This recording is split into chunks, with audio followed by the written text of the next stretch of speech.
여름이 다가오면 처방이 급격하게 늘어나는 약이 있습니다. 바로 다이어트 약, 비만 치료제인데요. 다이어트 약 복용 후 참아도 괜찮은 부작용, 그리고 참아선 안 되는 부작용을 확실하게 비교해서 정리해드리겠습니다. 이 분야의 전문가 IME 의원 김건영 원장님과 함께합니다. 원장님 안녕하세요. 네, 안녕하세요. 먼저 이 다이어트 약 먹었을 때 나타날 수 있는 부작용들이 좀 있잖아요. 네, 먼저 많이 일반적인 부작용 한번 설명해 주세요. 네, 두통, 어지러움, 불면, 두근거림, 울렁거림, 입마름, 변비, 눈이 침침하거나 안통, 저림, 탈모, 멍함, 짜증, 우울, 땀이 많이 나거나 아니면 손발끝이 찬, 이런 부작용들이 나타날 수 있습니다. 너무 많네요. 네, 많이 있죠. 여기서 또 참아도 괜찮은 부작용, 그리고 이거는 좀 참으면 안 된다, 좀 반드시 좀 즉각적인 조치가 필요하다라는 부작용을 좀 확실하게 비교해서 정리해 주시면 좋겠습니다. 네, 예를 들면 입마름, 아니면 손떨림, 이런 부작용들은 나타나도 괜찮죠. 일상생활을 하시는데 손이 미세하게 떨리는 게 크게 문제가 되지 않은 분들은 사실 손떨림이 나타난다고 해서 크게 문제가 되지 않고 또 약의 용량을 굳이 또 조절하지 않고 복용해 볼 수가 있을 것입니다. 또 사실 입마름은 오히려 사실 좀 나타나면 고마운 부작용이기도 한데요. 다이어트 약을 처방받으러 오시는 분들 중에서 물을 좀 많이 안 드시는 분들도 꽤 많으세요. 물 많이 드시는 것만으로도 다이어트에 좀 도움이 되거든요. 그렇기 때문에 입마름이나 이러한 증상들이 나타났을 때에는 그냥 이 정도면 좀 참을 수 있겠다 싶으면은 그냥 참고 넘어갈 수가 있겠습니다. 그런데 이제 나타나서 안 되는 부작용이 있죠. 다이어트 약 하면 떠오르는 부작용 중에 하나가 바로 두근거림일 텐데요. 네, 결국은 심장이 내가 해야 될 일보다 더 많이 한다라는 걸 의미하게 될 것입니다. 두근거림이 나타나면 이건 반드시 그 약의 용량을 조절해서 증상이 나타나지 않도록 하는 게 중요한데요. 그런데 이제 다이어트 약을 복용하러 다이어트 병원에 내원하신 분들은 사실 의욕이 충만하신 분들이 많아요. 그렇기 때문에 내가 나 조금 두근거려도 전혀 상관없어요 라고 말씀하시는 분들이 꽤 계시거든요. 그런데 이런 두근거림이 나타나거나 아니면 눈이 아프다, 눈이 침침하다, 이런 것도 사실 안압이 올라가서 생기는 부작용일 수 있는데 이런 증상들은 내가 아무리 참을 수 있다라고 하더라도 약을 조정해서 나타나지 않게 만드는 게 중요하겠고요.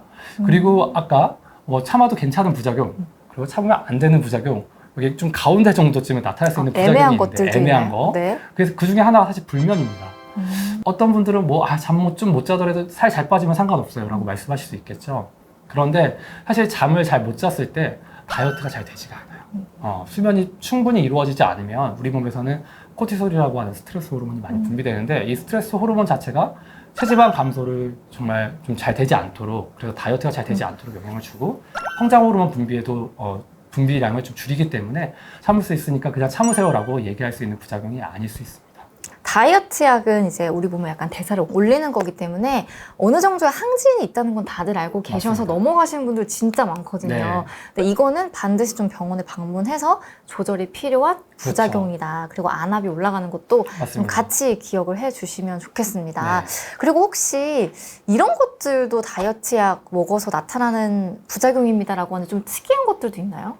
이거는 아마 찾아보셔도 안 나오는 부작용일 수 있는데요. 저도 진료를 보면서 느낀 건데 다이어트 약을 처방했더니 다음에 오셨을 때 입이 너무 쓰다라고 말씀하시는 거예요. 네, 입이 쓰다라고 말씀하시는 거예요. 그래서 아무리 생각을 해봐도 다이어트 약의 부작용은 입이 쓸 게 없는데 라고 생각을 했는데 약간 한약 제제로 만든 약들도 있어요. 방풍 통성산이나 아니면은 방귀 환기탕 이런 약들도 있는데 이러한 약을 먹었을 때 쓴맛이 올라온다 이런 식으로 표현하는 분들도 계시고요.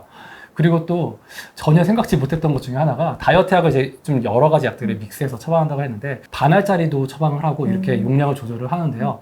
그 반알, 그러니까 알을 자르면은 그러면은 당연히 거기 경계가 좀 약간 이제 부스러기 같은 게 있죠.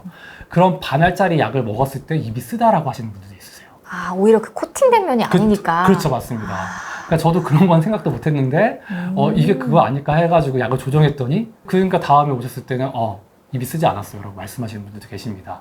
예를 들면 25mg짜리 두 알을 처방하면 약 개수가 많아지고 먹는 게 불편하시니까 100mg짜리를 반알로 해서 동일한 용량 50mg으로 처방을 하는데 그런데 이제 이렇게 반알로 했을 때 입이 쓰다라고 하시게 된다면 25mg짜리 두 알로 처방하는 게 낫겠죠. 다이어트 약 복용하시고 계신 분들께 마지막 당부사항 한 말씀 부탁드리겠습니다. 일단 가장 중요한 건 일단 그래도 건강이다라는 것을 꼭 잊지 마셔야 될 것 같은데요.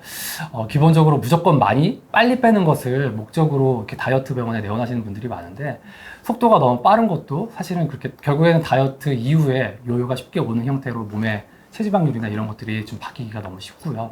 두 번째는 다이어트 약이 사실 맞는 건 아닙니다. 약만 먹으면 무조건 다 잘 빠질 거다라는 생각을 하시는 분들도 계시는데 사실 그렇진 않죠. 다이어트라는 게 일반적인 삶 플러스 약의 도움을 같이 받는 거다라고 보셔야 되는데 이런 부분에 있어서 내가 일반적인 식단 또 일반적인 그런 운동 그리고 생활 습관 여러 가지들을 좀 건강하게 만든다라는 것으로 생각을 하셔서 적절하게 잘 복용하면서 도움을 받으셨으면 좋겠고요. 마지막으로 다이어트 약을 끊었더니 식욕이 너무 확 올라가요. 그리고 몸이 갑자기 확 처져버려요. 너무 졸려요. 이런 분들도 계십니다. 다이어트 약이 여러 가지 작용을 하고 있죠. 식욕을 억누르고 있고 이러한 부분들에 있어서 그걸 갑자기 확 끊게 되면 반대적으로 갑자기 식욕이 확 올라가게 되고 몸도 확 처져버리게 됩니다. 긴장도가 올라가던 게 긴장도가 풀리기 때문에 그렇거든요. 그렇기 때문에 마지막에 목표 체중까지 가게 되면 약을 서서히 줄이면서 끊어가야 된다. 이 부분까지도 다이어트 클리닉에서 마무리를 져야 된다라는 것을 꼭 잊지 마시기 바랍니다. 네, 오늘 다이어트 복용하시면서 나타날 수 있는 부작용 네. 그리고 주의사항까지 아주 잘 정리를 해주셨는데요. 우리가 먹는 약 올바로 똑바르게 알고 똑똑하게 복용하셨으면 좋겠습니다. 감사합니다. 감사합니다.